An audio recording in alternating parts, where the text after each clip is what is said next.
Welcome back, everybody. It is Hank Todd back from the Hank Todd video. I got some explaining. First off, as you can tell by the thumbnail and title, the four-wheeler, guys. This is my four-wheeler, just a regular Kawasaki AT20. It's nothing special. So, our four-wheeler's worth buying, and how I spent a ton of money on mine. Is it worth spending all the money to get all this stuff I have? So starting out, guys, I'm just gonna name the stuff that I do have on this that didn't come with. First off, this is made for farming, guys, and don't mind that mattress right there. It's just an old mattress. But guys, this is made for like a farming vehicle, like drive around on your farm, check cows, whatever you gotta do. And as soon as I got it, I wanted it to make a mud four-wheeler. You know, I wanted it to be something I could hit the mud with. Forget about, you know, little tires, you know, forget about, you know, all that stuff. I want to hit the mud with it and have fun. So that's what I did, and it got me nowhere because it's broke. So starting out with the stuff I have this light bar on here, guys. I got this for Christmas. It's $100. The only reason why it's $100 is because, well, okay, let me just explain. Your normal light bar, guys, is like, you can buy one of these for like 24 bucks, like a bigger one than this, almost, for the same size. 24 bucks. The thing about mine is it's Bluetooth to your phone, so it changes colors and, you know, dances to music and stuff like that. I thought that was neat. It's a little bit extra money, but it's neat. Moving on to the next thing, guys. These hand guards, these ones I didn't know. They come with mirrors in them. They're sometimes helpful. I kind of use them, kind of don't. There's the brand right there. If I can get it up there, it's kind of hard. Right there. Obviously, it's a set of two. Those were, I think, I'm going to guess, in between $30 and $50. Moving right along, guys. The best investment I've ever made in my life, right here. My speaker. And this is a Boss. It's just a, I can show you the thing right there. Boss, it's just an audio system. It's made for four-wheelers. That's for my, okay. Basically, it comes with straps, guys. It comes with straps, but they don't work right.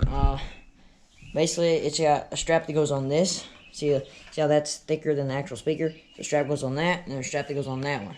The straps don't line up right, guys. They don't. So, zip ties, I got 1, 2, 3. Then I flipped it one time, and it snapped. I had one here, and I think I had one here. I flipped it, and it snapped them in half. So, those are... Guys are gonna think like crazy that it was only 80 bucks. And I say it's only $80 because, guys, they make these things that are like, you know, built ginormous, that light up and everything, that are like thousands. This one was $80. I bought it at Walmart. I actually got one for my birthday, and it broke because so basically it plugs in right there. I messed that plug all up, got the speaker wet, and it was bad. But anyway, so then, okay, so I didn't have to pay for this one because I actually got it for my birthday. And then I just returned that other one and got this one. So 80 bucks for this speaker.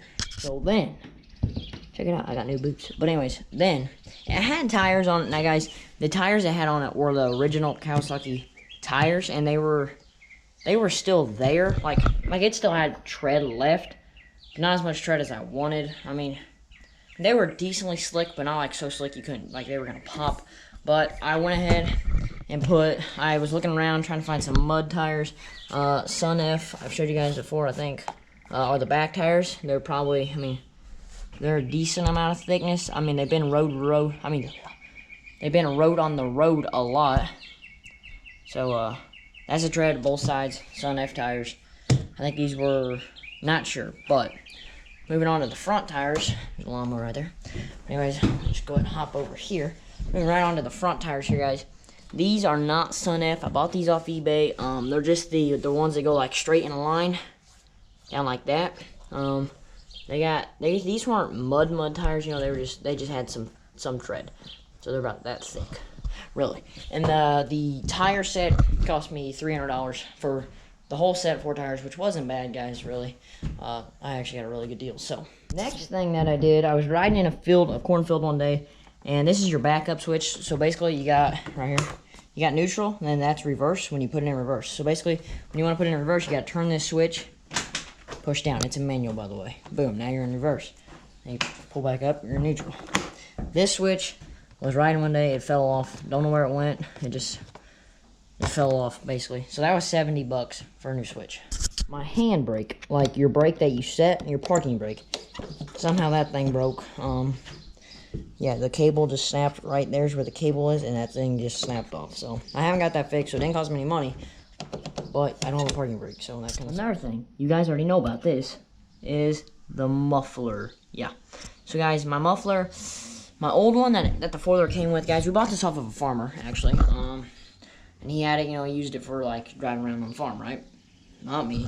And this whole side of the muffler, not the whole side, but, like, a good chunk of the muffler, one day just, like, popped up, and I just ripped the rest of it off because it was so much louder. It was so loud without the muffler, and I loved it.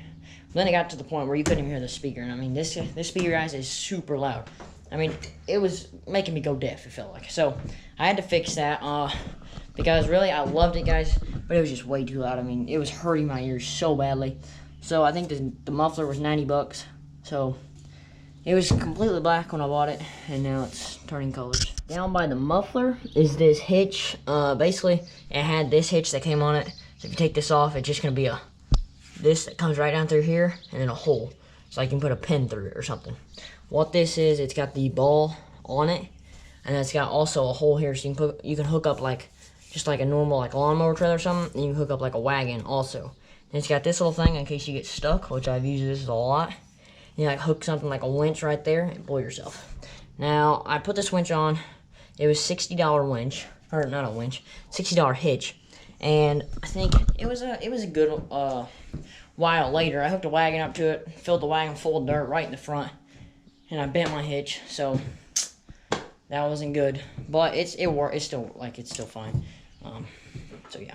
But my biggest problem right now is, guys, I took it through the mud so many times, and it wasn't made for it, really. The four-wheeler was made for, like I said a million times, it's made for farming. It wasn't made for the mud, which is where I didn't really listen to that. I thought, I can go play in the mud with it, it's gonna be fine. Turns out, it was not fine.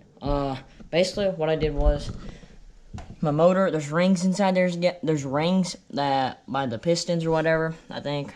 I cracked a ring, so now it uses so much oil. It uses a lot of oil, let me tell you. And then you can drive it just like a teeny bit, and it'll smoke so bad out this muffler. It gets real hot. It's really bad.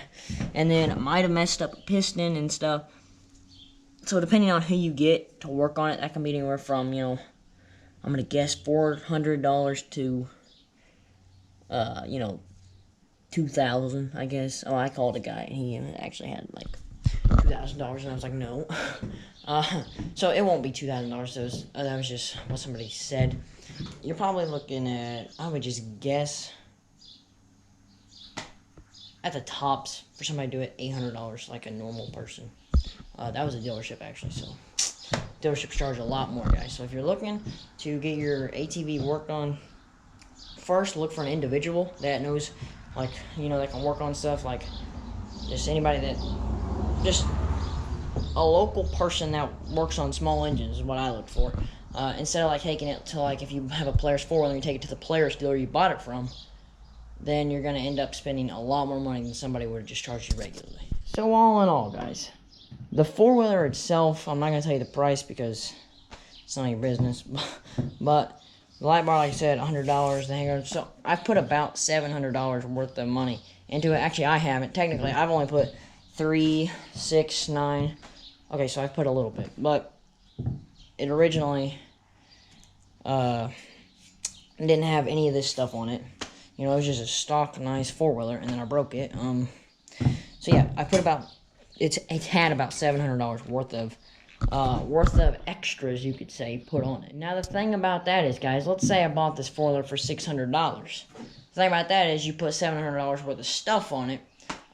So that's 12. I think it's like 12 or 1300. I don't know how to add. Okay, so it's $1,300. I'm pretty sure. You got $1,300 in the 4-wheeler itself. But the person you sell it to, you can't list it for $1,300 because the person you're selling it to, there's a good chance a lot of people, don't want a color changing light bar. It's cool. A lot of people don't want it because it's just an extra thing that's going to get in the way. They don't need that. They don't need handguards. They don't need a stereo on the back. Nobody needs a stereo on the back, guys. It's just something that's neat to have. Nobody needs tires with tread that, that's not that thick tread, but nobody needs that. They can use just really little tread. I mean, So a lot of people don't even need this hitch on the back, guys. It's just nice to have. So you can't sell it for $1,300 when you have that much in it, because a lot of people don't want the stuff that's on it. Now, I didn't understand that at first, and I was like, you know, we can just sell it. But a lot of people don't want that stuff, so you can't just sell it for that much. So all in all, guys, was this four-wheeler a good investment? In my opinion, it was the best. Well, I didn't have to buy it, but I put all this stuff on it. So tearing it up, now that I'm going to have to pay my own money to fix it, which is probably going to be more than what the thing even cost, you know. Was it a good investment, guys? You're probably thinking, Hank, you know, you put so much money into it, and then you have to buy the four-wheeler, and then you got to put all the stuff on it that I have. Then you go out and break it, and not even been a year that I've had the thing, and then you go out and break it, it's going to cost you $600 to get it fixed. But guys, you got to think. I mean, I went down and rode in that mud for every day, got stuck once a day, had a blast. Was it worth it? Oh yeah. The fun I had on this thing? I mean, you can't put a price on fun, guys. $600 is a lot of money. Yeah, and it's a lot of money. So, you know, and then that makes you stop and think, well, I'm going to put $600 into it. Should I go back down there and do the same thing again? Because I'm just going to have to spend the same amount of money again. And in my opinion, guys, it was definitely worth it. I've had so much fun on this four-wheeler, like you can't even explain. I mean, so much fun. Let me tell you, I've had a lot of stuff happen with this thing, you know, and it's great. So was it worth it? Yes, in my opinion, it's definitely worth it. If you guys are gonna build a crazy four-wheeler, I would recommend not buying a farm four-wheeler and trying to build a crazy four-wheeler, guys. It'll work. I did it. It'll definitely work. But then you're looking at, you know, it's not made for the mud. You know, it's gonna get hot really quick. And I like to wind it up. I didn't know I was, but I like to make it as loud as I can. You know, like I'll put it in second gear and go down the road and then shift up into third once it winds up a lot, which obviously is not good for it, but I like the loudness. So really, I had a lot of fun on it. It was I don't really know how to explain it, but definitely worth it. If you guys are going to buy one, I wouldn't go out and do what I did every day. I mean, as much fun as I had, I wouldn't do it again just to break it, because that's basically what you're doing. It's just a matter of time before you break something. So I wouldn't recommend that. But I would recommend not just keeping it on the road, you know, not just going out and using it when you definitely have to. Like, go out and have some fun with it, guys, but don't go through the mud every day. Like, I got stuck every day, if not 2 times a day. So, I mean, really, I mean, that's not quite a year I've had it, but still, if I had that much fun every single day, it was definitely worth it in the long run. Would I ever do it again? Definitely not, because then again, you're going to have to just put the same amount. Because, see, guys, I cracked one ring, if not messed up other stuff, depending on how much you messed up, depending on how the price is going to cost. I could have messed up the whole thing. You know, I could have just broke a ring or cracked a ring. You never know. So, I mean, it's just, you don't want to go out and be hard on stuff all the time, because then things like this are going to happen. And then money is going to have to come in at some point in time. You're going to have to spend a lot. Like I said, have fun on it. Do what you want to do. I'm just giving you a heads up. They're not made for hitting the mud every day, which I thought they were. You know, kids, right? You know, they think they know it all, and I thought I did. But, you know, I broke a lot of stuff on this thing. A lot of stuff. For example, let me just show you real quick. Let me just take this seat off here, guys. Boom. My light bar. Let me just show you. All these cords. See all these cords that are bunched up all around my battery? This big old giant thing, this box, it all runs to this light bar, guys. You know, like, so if you run your battery dead, which I have before, because I used to leave that speaker plugged in all night, all the time. And when you run it like that, you know, your battery is going to go dead. And my battery is located right there. And to jump it, or to, like, put a battery charger on it, you got to go in here. You got to go all the way down in there, around all these wires. Definitely not good, because that's a lot of wires. And, okay, just back to the thing I was originally saying, how, like, what can go wrong. I rode mine for so long, I didn't know. This little, like, bar here is supposed to, like, keep your battery in, because, see, now my battery can go anywhere it wants. This bar is supposed to keep it down. Well, I opened up the seat the other day, because I just looking around, didn't realize this screw went missing, don't know where that went, and this screw is literally falling out. that bar is pointless. Like I said, guys, stuff like that happens, you know, it's gonna fall apart because I hit it through the mud every day. That's why all this stuff, I went to plug in my battery one day. I mean, right there, I just lift that thing up, this little box. I mean, that's supposed to be hollow right there. I mean, that's full of mud. So when you get to doing things like that, it gets real bad. It gets not fun. Because, you know, you're going to have, think about it this way, you're going to have fun on it for as long as you have it going through the mud. But now me, it's going to be a couple weeks for the people can even get it in, let alone the time it's going to take it to fix it. So then you're out 3 months worth of riding. So you gotta take it into factor how much it's gonna cost. With that being said, though, I hope you all are having a great summer break. I know I am enjoying it a lot, even though my summer break, I'm not gonna have a four-wheeler, but that's okay, guys, because you know what, you gotta keep it positive, right? Can't sit and think about the bad things, you know. Even though the news is all bad, guys, don't watch the news. It's all bad with the coronavirus and everything. It's all bad, but you know what? You just gotta wake up every day and make it a good one. Just gotta forget about all the badness, you know. So, yeah. So hopefully you're having a great day. Hopefully you're smiling. If you're not going to smile, because why not, guys? With that being said, I'll catch you guys in the next Hang Todd video.